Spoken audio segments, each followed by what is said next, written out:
BHK flat with 1110 SFT లో ₹1 కోటి మాత్రమే. బాచుపల్లి కెనడి గ్లోబల్ స్కూల్ కి 1 నిమిషం దూరంలో.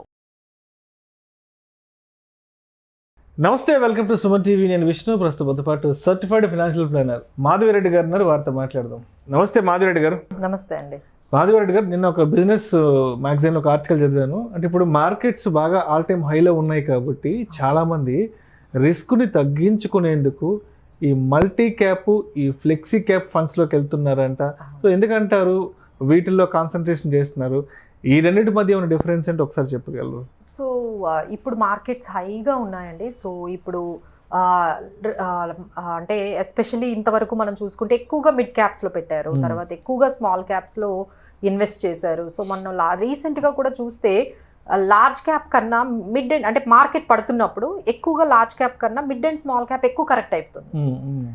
సో దానివల్ల రిస్క్ ఎక్కువ ఉందని అందరికీ అర్థమైందండి. సో వాళ్ళు ఏమనుకుంటున్నారంటే ఇంకా మిడ్ క్యాప్ కానీ అంటే complete mid cap stocks, complete small caps కాకుండా ఈ మిక్స్, ఈ 3 కంబైన్డ్గా ఉన్న స్కీమ్స్లోకి వెళ్ళిపోదాము.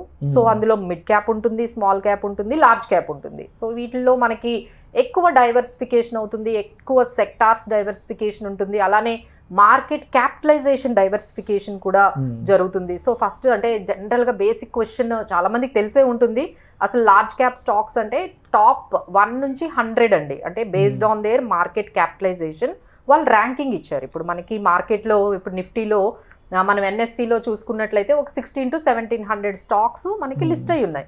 ఈ 1700కి 1700 ర్యాంకింగ్ ఉంటుంది. ఏదైతే టాప్ మార్కెట్ క్యాపిటలైజేషన్ ఉంటుందో దానికి టాప్ 1 ఫస్ట్ ర్యాంక్ వస్తుంది. సో వీళ్ళు ఎలా డిఫరెన్షియేట్ చేశారు అంటే 1 to 100 స్టాక్స్ని లార్జ్ క్యాప్ స్టాక్స్ అంటారు.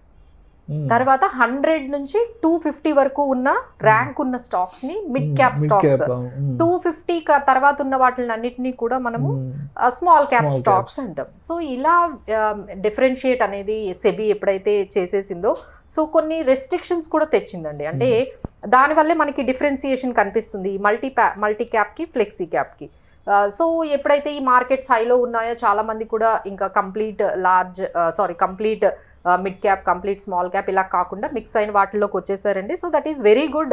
నిజంగానే ఇవి మార్కెట్స్లో కొంచెం ఇలా హైలో ఉండేటప్పుడు ఈ పర్టికులర్ స్కీమ్స్ బాగా వర్కౌట్ అవుతాయండి, flexi cap and multi cap. But ఈ రెండిట్లో ఏది బెస్ట్ అనేది మనం చూసుకుంటే అసలు ఈ రెండిటికి మధ్య ఉన్న డిఫరెన్స్ ఏంటో మనం అర్థం చేసుకోవాలండి. సో ఫస్ట్ మనం మల్టీ క్యాప్ గురించి మాట్లాడుకుందాము. సో మల్టీ క్యాప్లో దాదాపుగా 1.73 lakh crore ఇప్పటికీ AUM అనేది మేనేజ్ అవుతూ ఉంది.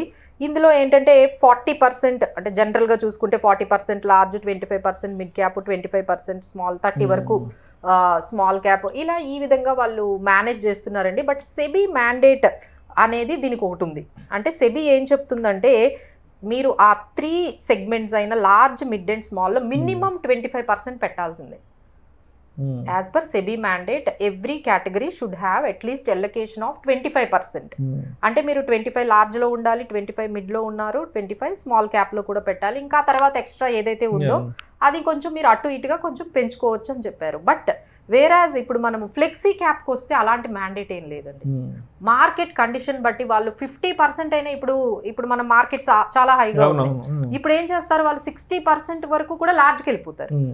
ఎందుకంటే దానికి అలాంటి మ్యాండేట్ లేదు. లార్జ్లో అంటే ఓన్లీ 25 కంపల్సరీ పెట్టాలని ఏం లేదు కాబట్టి వాళ్ళు స్మాల్ క్యాప్లో తగ్గించేసి మేబీ 15%, 10% స్మాల్ క్యాప్లో పెట్టి 10%, 15% మిడ్ క్యాప్లో పెట్టి లార్జ్ క్యాప్లో 60% పెట్టవచ్చు. ఎందుకంటే దానికి అలాంటి మ్యాండేట్ లేదు. సో ఇలాంటి రిస్క్ అంటే ఏదైతే మార్కెట్స్ చాలా హైలో ఉన్నాయని రిస్క్ ఎవరైతే ఫీల్ అవుతున్నారో వాళ్ళందరూ కూడా కొంచెం ఈ ఫ్లెక్సీ క్యాప్ బాగుంటుందండి.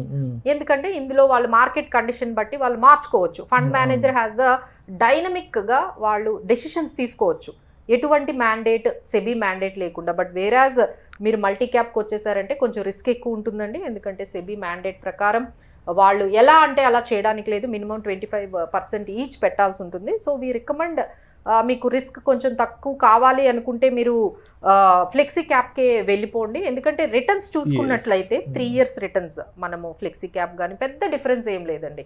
18% మనకి ఫ్లెక్సీ క్యాప్ మనకి 3 years CAGR చూసుకుంటే 18% ఉంటే ఇక్కడ 21% వరకు మనకి ఈ ఫ్లెక్స్ మల్టీ క్యాప్ అనేది మనకి రిటర్న్స్ వచ్చింది. సో మనకి జస్ట్ 2%, 2-3% మాత్రమే డిఫరెన్స్ ఉంది. సో బెటర్ మీకు రిస్క్ తక్కువ కావాలి అనుకునే వాళ్ళందరూ కూడా ఫ్లెక్సీ క్యాప్కి వచ్చేస్తే ఫండ్ మేనేజర్ మార్కెట్ సిచ్యువేషన్ బట్టి ఎంత percentage mid and small and లార్జ్లో ఉండాలో ఆయన కన్వీనియంట్గా డెసిషన్స్ తీసుకుంటారు.